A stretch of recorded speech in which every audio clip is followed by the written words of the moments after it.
PR 202 इकाई संख्या 4 उप इकाई 1 यानी 4.1 क्लासिफिकेशन ऑफ कलर अर्थात primary, secondary and tertiary colours की इस ऑनलाइन कक्षा में सभी का स्वागत है। ग्राफिक डिज़ाइन या प्रिंटिंग डिज़ाइन के संबंध में हम जानते हैं कि किसी मुद्रित संदेश को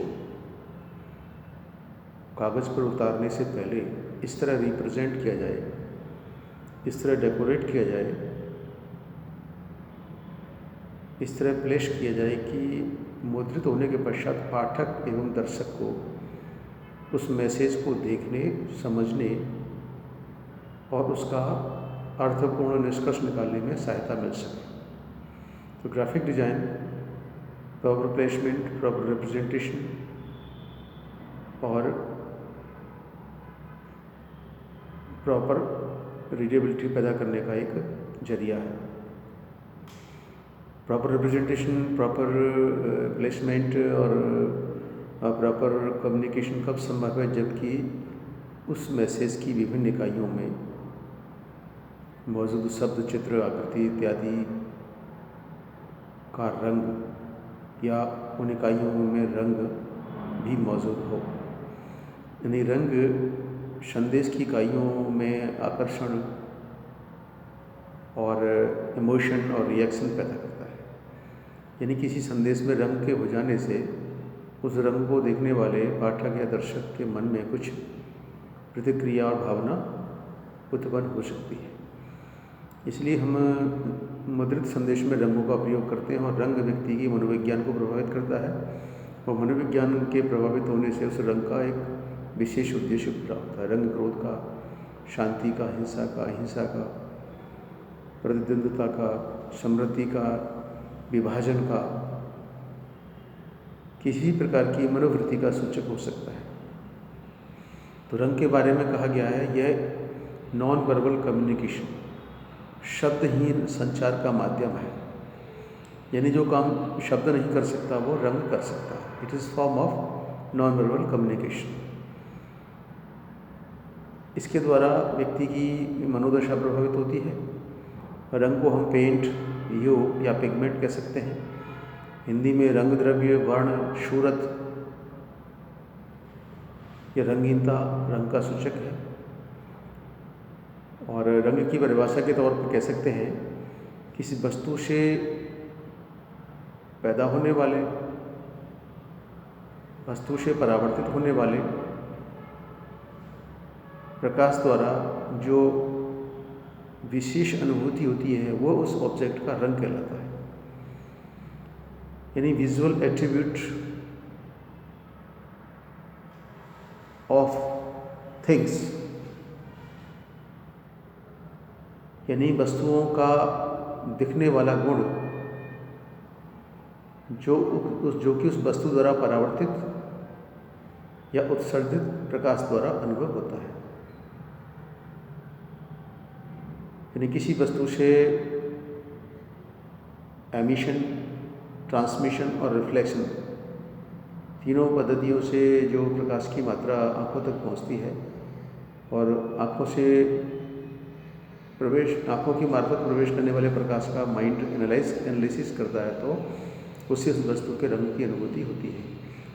और रंग में किसी व्यक्ति के भावना और प्रतिक्रिया को जन्म देने का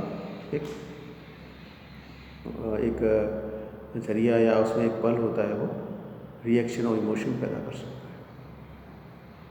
इसके प्रभाव क्या होते हैं, जैसे कि मैंने अभी कहा है कि शांति है, संदेश है, संतुलन है, क्रोध है, हिंसा है, अहिंसा है, विभाजन है, मित्रता है, शत्रुता है। बहुत सारे रंग विशेष प्रकार के गुणों को पैदा कर सकते हैं। उदाहरण के लिए रंग के द्वारा रेड कलर जो है एनर्जी, पैशन, एक्शन और इमोशन का प्रतीक है। ऑरेंज सोशल कम्युनिकेशन और ऑप्टिमिज्म का प्रतीक है। ग्रीन बैलेंस एवं ग्रोथ का प्रतीक है। ब्लू ट्रस्ट और पीस का प्रतीक है। पर्पल इमेजिनेशन का प्रतीक है, पिंक अनकंडीशनल लव का प्रतीक है, और गोल्ड कलर सक्सेस का प्रतीक है। यानी प्रत्येक कलर कुछ न कुछ अलग तरह की बात कहता है। और इन रंगों का मनोवैज्ञानिक के प्रभाव के अलावा ये रंग समाज विशेष, संप्रदाय विशेष, धर्म विशेष में अलग अलग महत्व रखते हैं। तो संप्रदाय विशेष, धर्म विशेष के क्षेत्र में पाठक या रीडर्स को हम प्रभावित करने के लिए उस समुदाय द्वारा पसंद किए जाने वाले रंग में उस वस्तु का हम मुद्रण यानी मुद्रित कलर उस वस्तु द्वारा प्रभावित करने के लिए हम उस समुदाय विशेष के लिए प्रयोग कर सकते हैं। उदाहरण के लिए कहीं पर काले रंग का, किसी समाज में काले रंग का प्रभाव ज़्यादा है, किसी में ग्रीन रंग का है, किसी में केसरिया रंग का है और किसी में सफ़ेद रंग का है। वो अलग अलग समाज के हिसाब से। रंगों के विभाजन की हम बात करें तो रंगों को जो इनकी प्रकाश की जो वेवलेंथ है, उनकी सीमा के हिसाब से 3 भागों में विभाजित किया गया है: प्राइमरी कलर्स, सेकेंडरी कलर्स और टर्सरी कलर्स। इनको साइंटिफिक थ्योरी के आधार पे प्राइमरी, सेकेंडरी, टर्सरी कलर कहा गया है। और प्राइमरी कलर्स में 3 प्रकार के कलर्स माने गए हैं: रेड, ब्लू और ग्रीन। इनको BGR कह देते हैं, ब्लू, ग्रीन और रेड। ब्लू 4 से 500 की जो रेंज है mm मिली माइक्रोन। ब्लू 400 से 500 mm का है, ग्रीन 500 से 600 mm का और रेड 600 से 700 mm की वेवलेंथ वाले रंगों को कहा जाता है।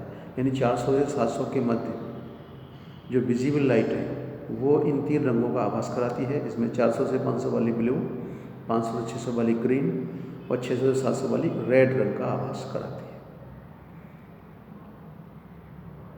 ये एडिटिव और सब्ट्रैक्टिव कलर थियरी के आधार पर विभाजित किए गए हैं। पिगमेंट्री थ्योरी की थियरी के हिसाब से जो जो जो भी अपना एक सिस्टम था पिगमेंट्री थियरी का, उसमें दूसरे प्रकार से प्राइमरी कलर्स को दिखाया गया है। उसमें YMC yellow, magenta and cyan को प्राइमरी कलर माना गया है। लेकिन सामान्यतः बढ़ाए जाने की दृष्टि से साइंटिफिकली ब्लू, ग्रीन और रेड को प्राइमरी कलर माना जाता है।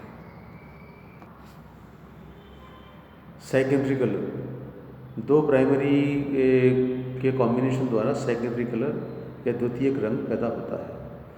यानी जब 2 प्राथमिक रंगों का हम मिलान करते हैं, आपस में मिलाते हैं, उससे हमारा एक सेकेंडरी कलर पैदा होता है।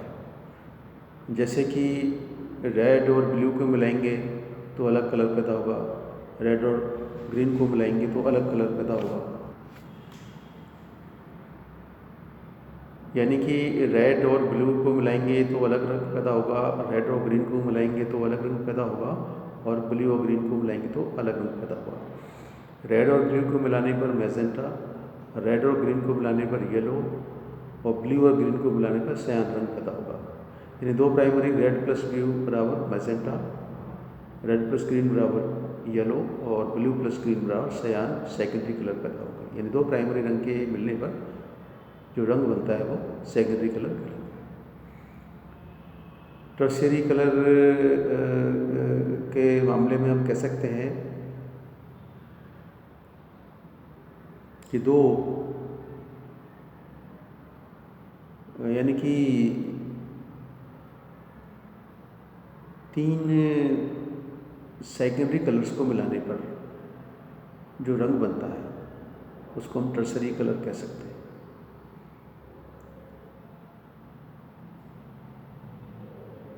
यानी कि सेकेंडरी रंग के आपस के मिश्रण द्वारा जो रंग पैदा होते हैं वो हमारा तृतीयक रंग कहा जाता है। इसमें सेकेंडरी कलर्स को आपस में मिक्स किया जाता है।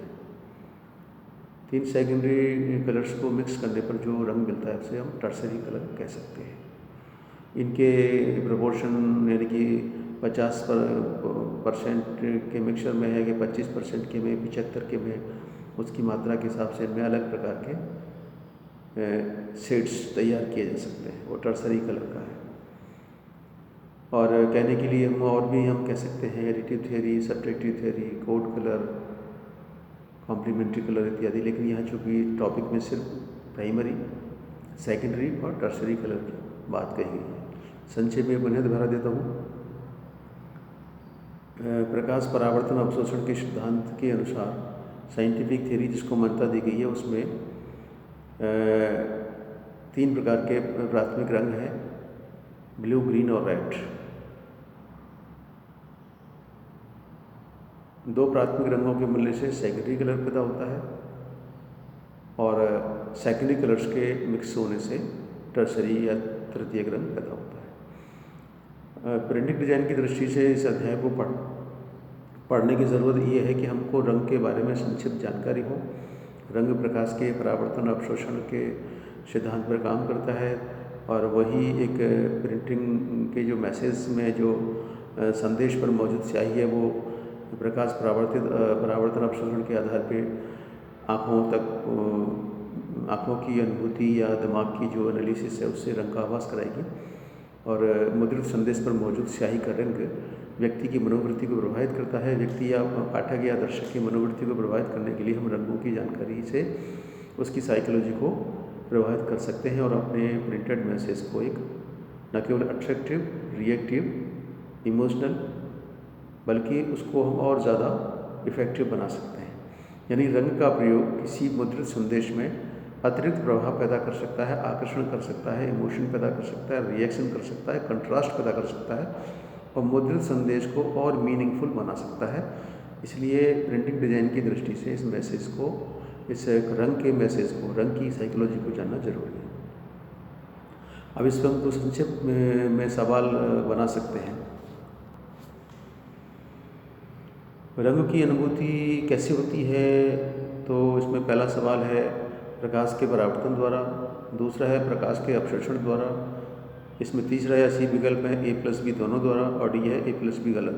तो हमारा सी विकल्प आएगा प्रकाश के परावर्तन अवशोषण दोनों के घटित होने से ही रंग का आभास होता है। दूसरा सवाल हम बना सकते हैं कि किसी वस्तु का रंग अनुभव होता है। ए विकल्प आएगा वस्तु द्वारा परावर्तित प्रकाश द्वारा। वस्तु द्वारा परावर्तित पहला विकल्प है ए है वस्तु द्वारा परावर्तित प्रकाश द्वारा, दूसरा है वस्तु द्वारा अवशोषित प्रकाश द्वारा और तीसरा है वस्तु द्वारा उत्सर्जित प्रकाश द्वारा और चौथा है उक्त समस्त सही। तो इसमें अवशोषण है, एमिशन है, रिफ्लेक्शन है, तीनों ही बातें इसमें आ जाती हैं और इसमें चौथा विकल्प सही होगा। तीसरा सवाल है वस्तु का रंग अनुभव होता है। आप पहला विकल्प ए विकल्प पे कहेंगे वस्तु के प्रकाश परावर्तन और अवशोषण की विशेषता के कारण।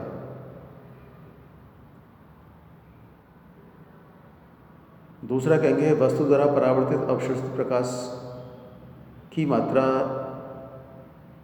जो दर्शक की आंखों तक पहुंचती है उसके द्वारा। और तीसरा कहेंगे आंख द्वारा रिसीव किए गए प्रकाश की दिमाग द्वारा विश्लेषण या एनालिसिस। और डी पे कहेंगे उक्त समझ सही। तो इसमें तीनों प्रकार की क्रिया आ जाती है। प्रकाश अवशोषण और एब्जॉर्प्शन आ जाता है, उसका आंखों में पहुंचने वाली मात्रा आ जाती है और उस मात्रा के प्रकाश की मात्रा का एनालिसिस जो दिमाग करता है। ये तीनों विकल्प जोड़ करके चौथा विकल्प सही होगा। अब चौथा सवाल आप बना सकते हैं कि रंग क्या है,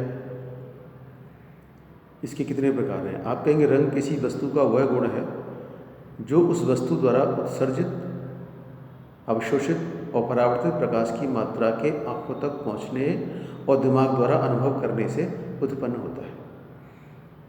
यानी कि किसी वस्तु का वह गुण जो प्रकाश के परावर्तन, अवशोषण और उत्सर्जन द्वारा पाठक और दर्शक की आंखों और मस्तिष्क को प्रभावित करके उस वस्तु के रंग की अनुभूति कराता है। यानी उस वस्तु द्वारा परावर्तित, अवशोषित और उत्सर्जित प्रकाश की मस्तिष्क द्वारा की गई अनुभूति उस वस्तु का रंग है। वो नीली है, कैसी है, काली है, हरी है, गुलाबी है इत्यादि। रंग के 3 प्रकार माने गए हैं, प्राथमिक रंग, द्वितीयक रंग और तृतीयक रंग। साइंटिफिक थियरी के हिसाब से इनकी जो विजिबल लाइट की जो सीमा है, इसकी जो लेंथ है, इनकी वेव लेंथ के हिसाब से इनका विभाजन किया गया है। इतनी मात्रा से इतनी मात्रा तक का ब्लू है, इतने से इतने तक का रेड है, इतने तक का ग्रीन है। इस तरह से ब्लू, ग्रीन और रेड का वर्गीकरण किया गया है। अब बड़ा सवाल बना सकते हैं कि रंग किसी वस्तु के किसी वस्तु का रंग कैसे अनुभव होता है और रंग की अनुभूति में क्या क्रिया काम करते हैं, और रंगों के वर्गीकरण को समझेंगे।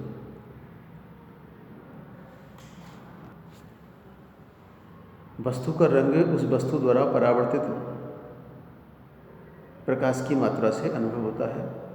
किसी वस्तु द्वारा परावर्तित, अवशोषित और उत्सर्जित प्रकाश की कुछ मात्रा जब आँखों पर पहुँचती है और आँखों पर पहुँच करके प्रकाश की मात्रा हमारे मस्तिष्क द्वारा एनालिसिस या उसका विश्लेषण किया जाता है, तो उस वस्तु के रंग का हम निर्णय ले पाते हैं और उसको एनालाइज कर पाते हैं रंग किस तरह का है। यानी पूर्णतः 60% रंग को परावर्तित करने वाली वस्तु सफ़ेद कही जाएगी और 60% रंग को अवशोषित करने वाली वस्तु काली कही जाएगी, और कुछ मात्रा में परावर्तित प्रकाश और कुछ मात्रा में अवशोषित प्रकाश के गुण वाली वस्तु रंगीन कही जाएगी, क्योंकि अवशोषण और परावर्तन का जो अनुपात है वो उसकी रंगीनता का अनुभव कराता है।